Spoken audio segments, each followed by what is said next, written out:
नमस्कार दोस्तों, इस वीडियो में मैं आपको स्टेप बाय स्टेप एक्सेल में स्टूडेंट मार्कशीट कैसे बनाते हैं इस बारे में बताने वाला हूं। अगर आप एक टीचर हैं या किसी स्कूल कॉलेज के मैनेजमेंट में काम करते हैं तो आपको स्टूडेंट के मार्कशीट डेटा को रिकॉर्ड करके रखने की ज़रूरत पड़ती है। पहले ये काम रजिस्टर के माध्यम से होता था।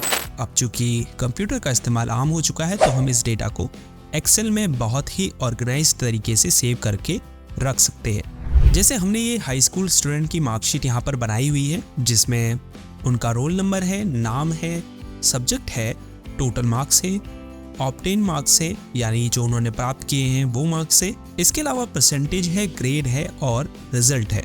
ऑल्दो आप अपनी रिक्वायरमेंट के हिसाब से और डिटेल्स भी मार्कशीट में ऐड कर सकते हैं जैसे रैंक्स, प्रैक्टिकल के मार्क्स आदि। इस मार्कशीट की एक खास बात ये भी है कि इसमें ऑब्टेन मार्क्स, परसेंटेज, ग्रेड और रिजल्ट निकालने के लिए एक्सेल फॉर्मूलाज और फंक्शंस का यूज़ किया गया है। उसका फ़ायदा यह है कि अगर मैं स्टूडेंट के मार्क्स में कोई चेंजेस करता हूं तो मुझे ऑब्टेन मार्क्स, परसेंटेज, ग्रेड और रिजल्ट को चेंज करने की ज़रूरत नहीं पड़ेगी, बल्कि ये ऑटोमेटिकली स्टूडेंट के मार्क्स के हिसाब से चेंज हो जाएंगे। तो चलिए ज़्यादा समय न लेते हुए इस मार्कशीट को शुरुआत से आपको बना के दिखाते हैं।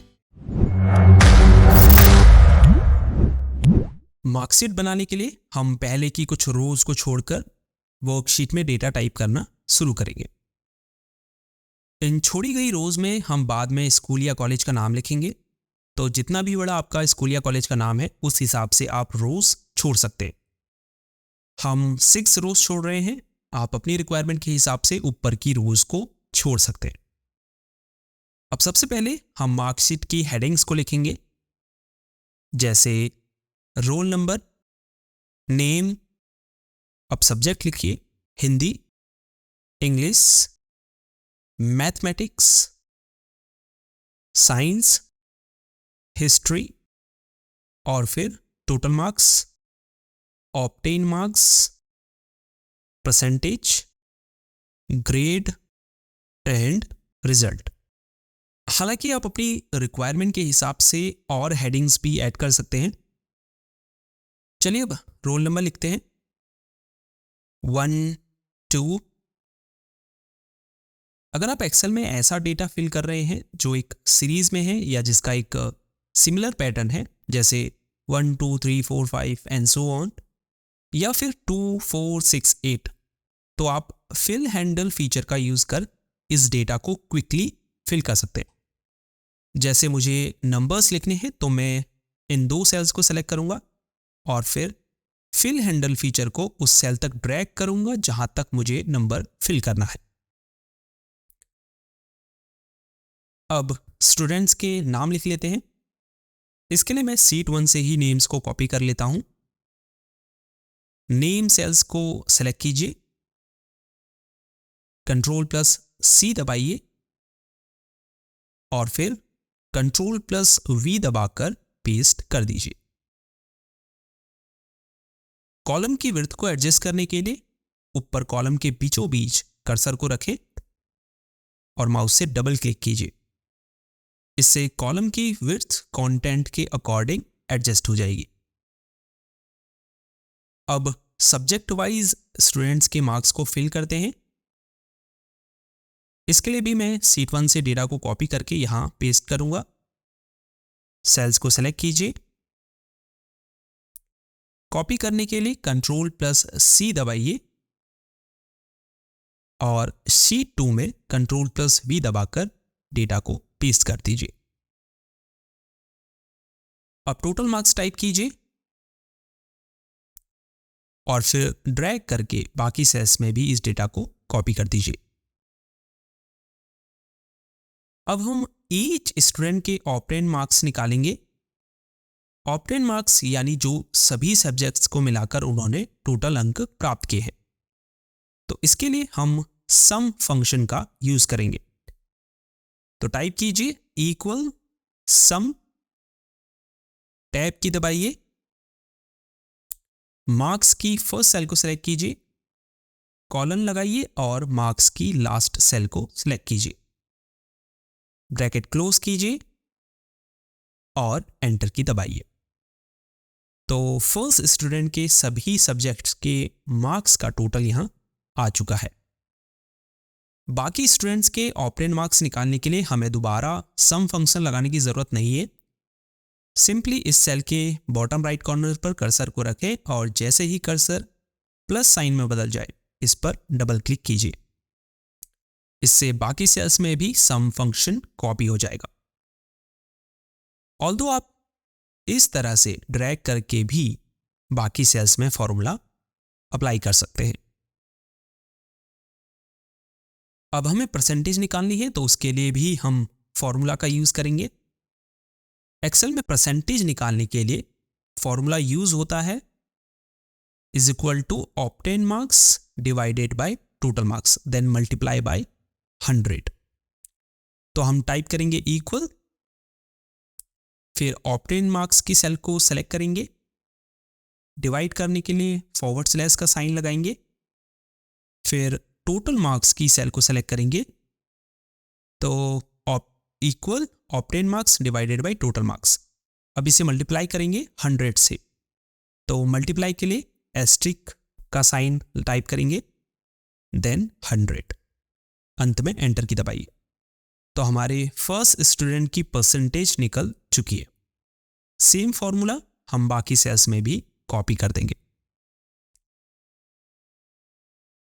अब ग्रेड निकालने के लिए हम एक्सेल फंक्शन का यूज करेंगे फिर से।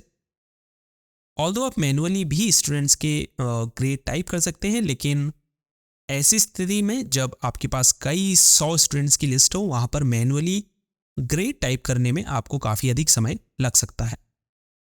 तो बेस्ट यही है कि आप इसके लिए एक्सेल फंक्शन का यूज़ करें।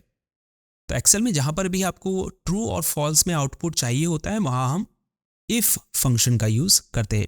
जैसे यहाँ पर स्टूडेंट्स को उनके मार्क्स के आधार पर या तो A+ ग्रेड मिल सकता है या A मिल सकता है या B+ और इसी तरह से आगे। तो जब भी आपको कंडीशन ट्रू होने पर एक वैल्यू चाहिए होगी और यदि वो कंडीशन फॉल्स होती है तो एक अलग वैल्यू चाहिए होगी, वहां पर हम इफ फंक्शन का यूज करेंगे। तो टाइप कीजिए इक्वल इफ, टैब की दबाइए। अब हम परसेंटेज के आधार पर ग्रेड तय करना चाहते हैं तो हम इस परसेंटेज वाली सेल को सिलेक्ट करेंगे। अब हमको कंडीशन टाइप करनी है ग्रेटर देन और इक्वल टू 90। इसका क्या मतलब है? हम कह रहे हैं कि अगर J8 सेल में 90 से अधिक या बराबर की वैल्यू मौजूद है तो इस सेल में A+ शो करो। तो A+ को हमने कोटेशन मार्क के अंदर लिखना है, यानी जो भी आप सेल में शो करना चाहते हैं उसे कोटेशन मार्क के अंदर लिखेंगे। फिर से एक बार इसे समझ लेते हैं। इफ J8 सेल की वैल्यू है ग्रेटर देन और इक्वल टू 90 तो क्या शो कीजिए A+। तो ये फॉर्मेट देख लीजिए, इसी फॉर्मेट में आपको फॉर्मूला लिखना है। अब आपने 90 के बराबर या उससे ऊपर परसेंटेज आने पर क्या ग्रेड शो करना है ये तो बता दिया, लेकिन अगर किसी स्टूडेंट के 90 से कम परसेंटेज है या 50 है या 40 है तो उस स्थिति में क्या ग्रेड शो करना है ये तो हमने बताया ही नहीं। तो हम हर सिचुएशन में क्या शो करना है उसके लिए यहां कंडीशन लिखेंगे। तो फिर से कॉमा लगाइए, लिखिए इफ, टैब की दबाइए, फिर से परसेंटेज वाली सेल को सिलेक्ट कीजिए। इस बार हम कंडीशन देंगे ग्रेटर देन और इक्वल टू 80, कॉमा। तो 80 या उससे अधिक परसेंटेज आने पर क्या शो करना है A ग्रेड। इसे हम कोटेशन मार्क के अंदर लिखेंगे।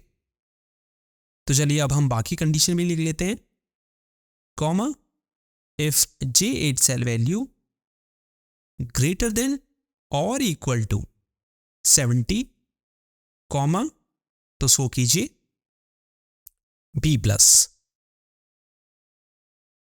Comma if J8 cell value greater than और इक्वल टू 60, कॉमा तो शो कीजिए B ग्रेड। फिर से comma if J8 cell value greater than और इक्वल टू 50, कॉमा तो शो कीजिए सी प्लस ग्रेड। फिर से comma, if J eight cell value greater than और इक्वल टू 40, कॉमा तो शो कीजिए सी ग्रेड। फिर से comma, if J eight cell value greater than और इक्वल टू 30, कॉमा तो शो कीजिए डी ग्रेड। फिर से comma, if J eight cell value greater than और इक्वल टू 20, तो शो कीजिए ई ग्रेड। तो सभी कंडीशन लिख लेने के बाद आपको सभी ओपन ब्रैकेट क्लोज करना है। तो हमने कुल 8 ब्रैकेट ओपन किए हैं, तो हम इन 8 ब्रैकेट को क्लोज भी करेंगे। 1 2 3 4 5 6 7 और 8। एंटर की दबाएं। तो देखिए, चूंकि इस स्टूडेंट की परसेंटेज 70 से ऊपर है तो इसे बी प्लस ग्रेड मिला है। अब सेम फॉर्मूला को हम बाकी सेल्स में भी कॉपी कर देंगे। तो इस तरह से आप इफ फंक्शन का यूज करके बड़ी आसानी से ग्रेड निकाल सकते हैं। चलिए अब रिजल्ट पर बढ़ते हैं। रिजल्ट निकालने के लिए भी हम इफ फंक्शन का यूज करेंगे। टाइप कीजिए इक्वल इफ, टैब की दबाइए, फिर से परसेंटेज वाली सेल को सेलेक्ट कीजिए और टाइप कीजिए ग्रेटर देन और इक्वल टू 35। यानी अगर किसी स्टूडेंट की 35 से अधिक या 35 के बराबर परसेंटेज आती है, कॉमा तो शो कीजिए पास। फिर से कॉमा लगाइए। लेकिन अगर 35 के नीचे आती है तो क्या शो करना है? फेल। यानी वैल्यू ट्रू होने पर पास शो करें और वैल्यू फॉल्स होने पर फेल शो करें। ब्रैकेट को क्लोज कीजिए और एंटर की दबाइए। तो देखिए रिजल्ट पास शो कर रहा है। अब इस फॉर्मूला को हम बाकी सेल्स में भी कॉपी कर देंगे। हमारी मार्कशीट ऑलमोस्ट रेडी है। अब अगर मैं किसी स्टूडेंट के मार्क्स में चेंजेस करता हूं तो उसके ऑब्टेन मार्क्स, परसेंटेज, ग्रेड और रिजल्ट भी ऑटोमेटिकली अपडेट हो जाएंगे। तो चलिए अब एंड में इस मार्कशीट के लुक को थोड़ा बेटर करते हैं। तो सबसे पहले हम ऊपर छोड़ी गई सेल्स में स्कूल या कॉलेज का नाम लिखेंगे। उसके लिए ऊपर की सेल्स को सेलेक्ट कीजिए। अब मर्ज एंड सेंटर कमांड पर क्लिक कीजिए। ये कमांड आपको होम टैब में अलाइनमेंट ग्रुप के अंदर मिलेगी। अब मैं सीट 1 से इस नेम को कॉपी कर लेता हूं। इस पर डबल क्लिक कीजिए और Ctrl+V दबाकर पेस्ट कर दीजिए। अब बाहर क्लिक कीजिए, दोबारा से सेलेक्ट कीजिए और यहां ऊपर से इस टेक्स्ट को सेंटर में अलाइन कर दीजिए। आप चाहें तो यहां से टेक्स्ट में डिफरेंट फॉर्मेटिंग अप्लाई कर सकते हैं, जैसे टेक्स्ट का कलर चेंज कर सकते हैं, फॉन्ट साइज आपको चेंज करना है तो वो आप कर सकते हैं, फॉन्ट स्टाइल अगर आपको चेंज करना है वो आप कर सकते हैं, और भी कई डिफरेंट फॉर्मेटिंग यहां से आप अपने टेक्स्ट में अप्लाई कर सकते हैं। जैसे हम यहां से इसमें आउटसाइड बॉर्डर ऐड कर लेते हैं और इसमें येलो कलर का बैकग्राउंड ऐड कर लेते हैं।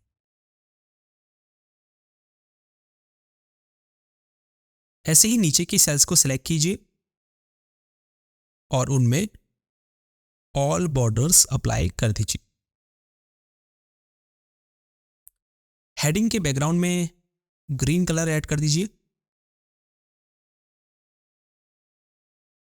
हेडिंग के टेक्स्ट को बोल्ड कर दीजिए। जिन भी कॉलम्स की विड्थ कम या ज्यादा है उन्हें फिट कर दीजिए।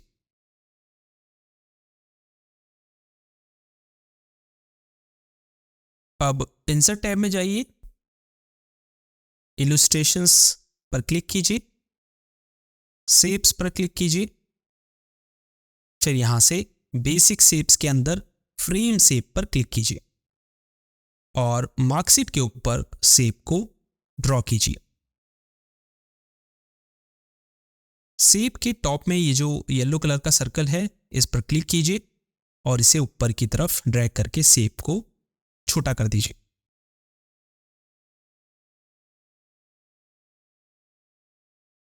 शेप फॉर्मेट टैब में सेव फिल कमांड पर क्लिक कीजिए और यहां से फ्रेम के लिए सूटेबल कलर चूज कर लीजिए।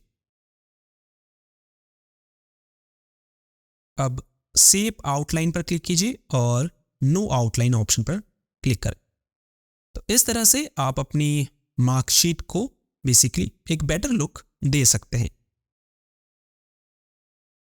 सो होपफुली इस वीडियो के माध्यम से आप एक्सेल में मार्कशीट बनाना सीख चुके होंगे। अगर आपके पास कोई डाउट या सजेशन है तो कृपया नीचे कमेंट कीजिए, मैं उसका सल्यूशन आपको देने की पूरी कोशिश करूंगा।